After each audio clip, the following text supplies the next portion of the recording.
नमस्कार, आप देख रहे हैं सतर्क भारत। मैं हूं अनुकृति श्रीवास्तव और आप सभी का स्वागत करती हूं हमारे शो जनता की आवाज में।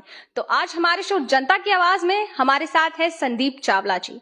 इन्हें ब्लड मैन के नाम से भी जाना जाता है और समाज सेवा की अपना कर्तव्य भी ये बहुत बढ़ चढ़ के निभाते हैं और समाज सेवियों को मैं एक तरीके से हिडन हीरो के नाम से जानती हूँ।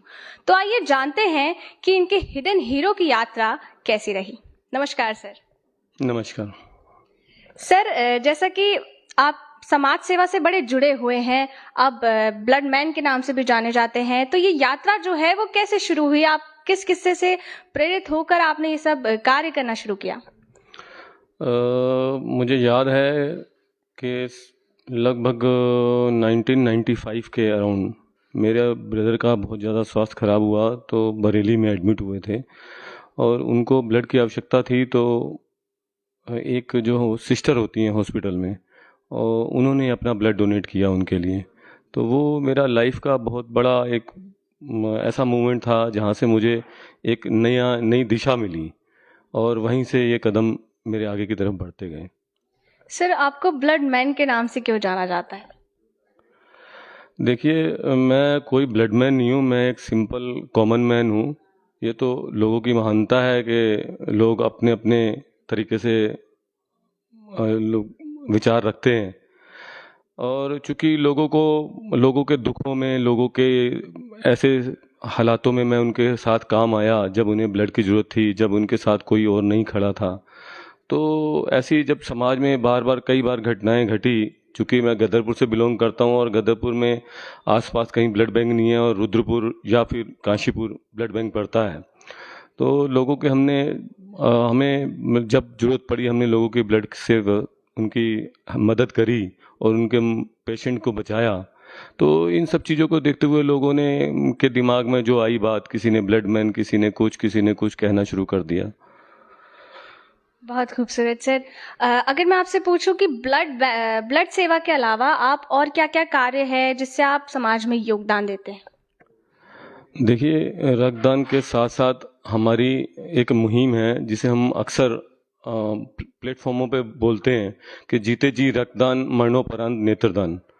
तो जीते जी आप रक्तदान करके किसी का जीवन बचा सकते हैं और जाने के बाद आप अपनी आंखों से किसी का जीवन में रोशनी ला सकते हैं।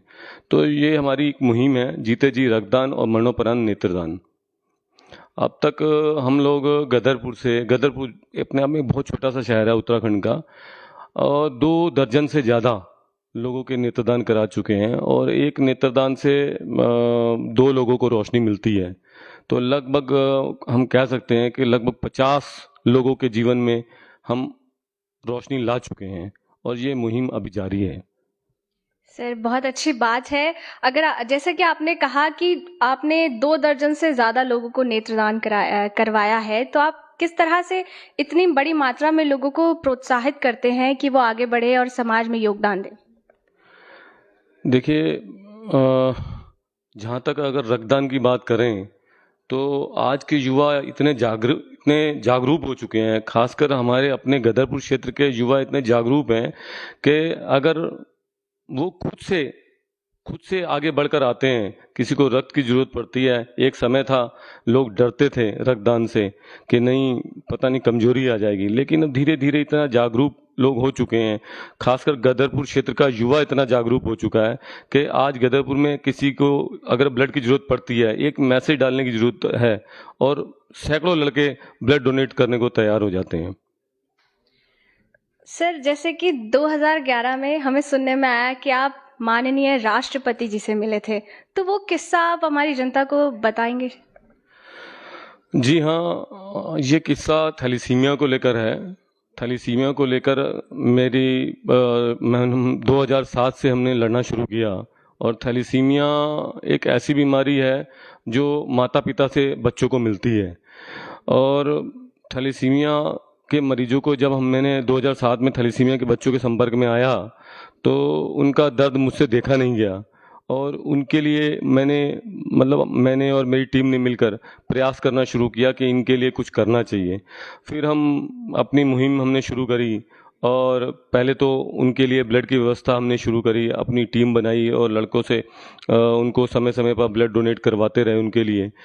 लेकिन उनकी स्थिति बहुत ज़्यादा ख़राब थी, क्योंकि फाइनेंशियली भी बहुत ज़्यादा कमज़ोर होते थे, इनको इलाज पे बहुत खर्चा होता था। फिर हमने मुख्यमंत्री जी से मिले, सांसद महोदय से मिले, गवर्नर महामहिम राज्यपाल जी से मिले, और जब इन तीनों से रिस्पॉन्स नहीं मिला, फिर हमने सेंट्रल गवर्नमेंट में उस समय डॉक्टर गुलाम नबी आज़ाद स्वास्थ्य मंत्री हुआ करते थे, उनको पत्र डाला, उनसे जाकर मिले, वहाँ से भी कोई हमें रिस्पॉन्स नहीं आया।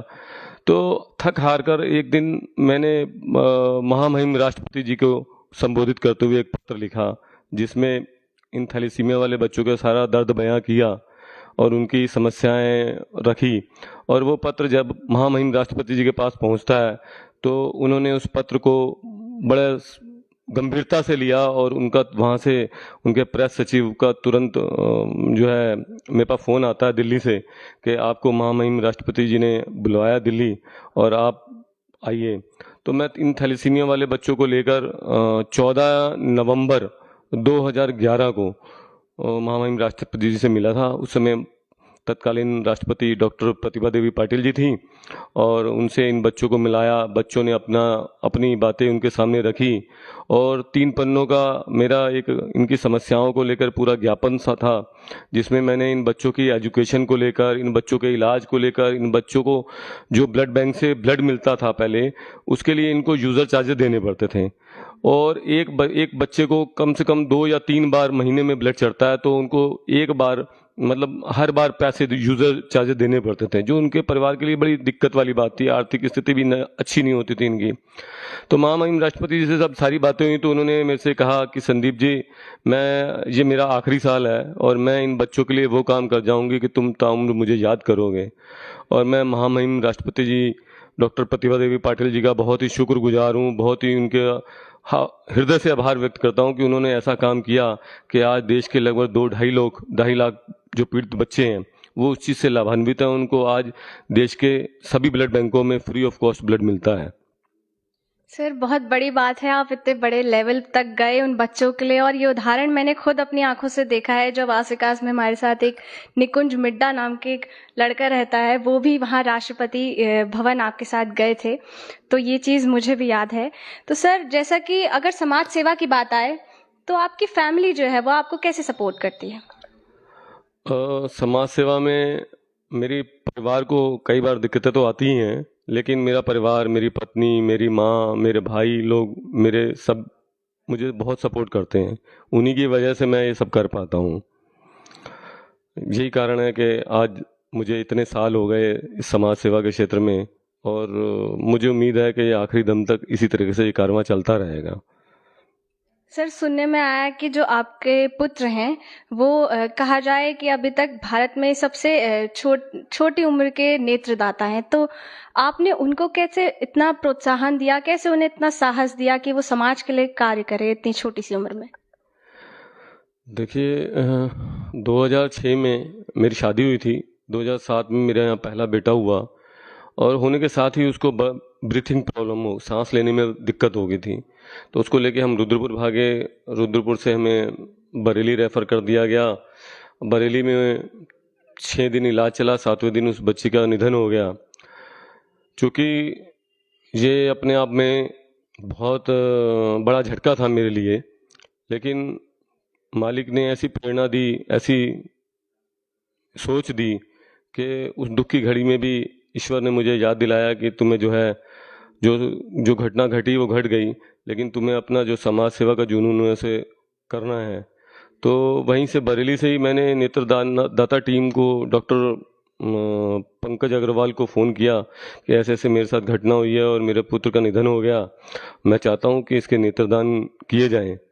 तो उन्होंने पहले तो मना कर दिया कि ये नेत्रदान नहीं हो सकते, 6 दिन के 7 दिन के बच्चे के नेत्रदान हो ही नहीं सकते, ना आज तक ऐसा हुआ है। मैंने कहा भाई, अगर नेत्रदान नहीं हो सकते तो मैं कह रहा हूँ, अगर नेत्रदान नहीं भी काम आएंगे तो मेडिकल रिसर्च के काम आ जाएंगे, एक बार बात तो कीजिए आप।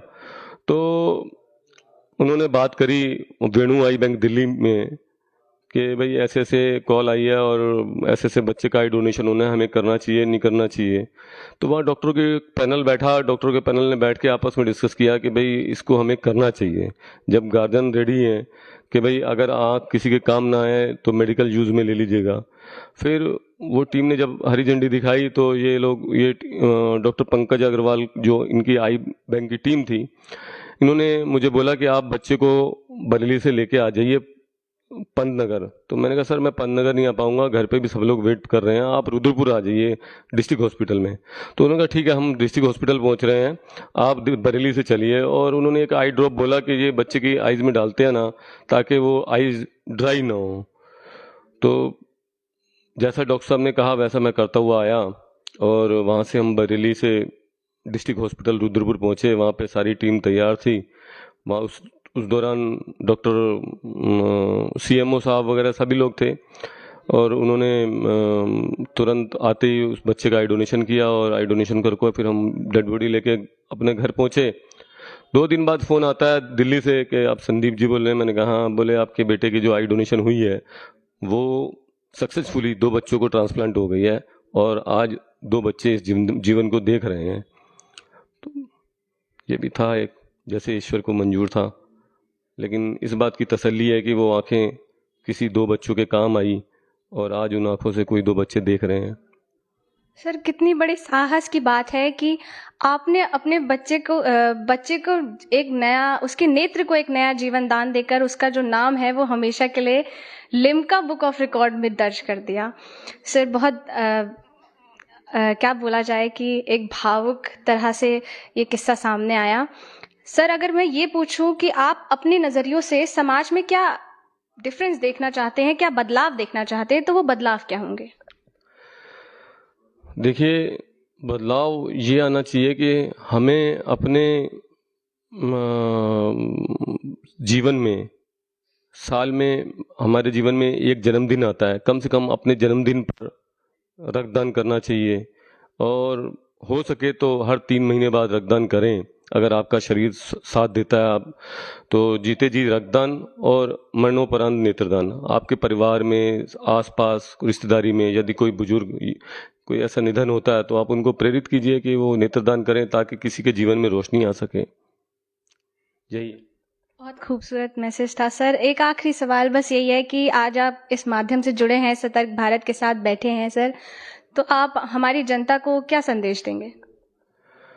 देखिए मैं तो यही कहूँगा, मैंने अपने बचपन में एक कविता पढ़ी थी जो मैं कभी जीवन में भूल नहीं सकता, जो मेरे को घर कर गई है कि जग में जब तू आया था जग हंसा तू रोया था, काम कर जा तू नेक ऐसे बंदे कि तू हंसता जाए जग रोए।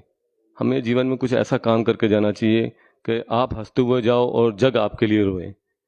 तो मेरा सबसे यही कहना है कि आप जीवन में कुछ ऐसे काम करके जाइए, समाज को कुछ ऐसा दे के जाइए कि समाज आपके जाने पर आपके लिए रोए। धन्यवाद। कितनी बड़ी बात कह दी सर, बहुत बहुत धन्यवाद आज हमारे साथ जुड़ने के लिए, एक अमूल्य समय हमारे साथ यहाँ जनता को संबोधित करने के लिए। और मुझे आशा है कि जो हमारी जनता है वो आज से आपसे बहुत प्रेरित हुई होगी और आगे समाज सेवा को अपना मूल्य अर्पण भी करेगी।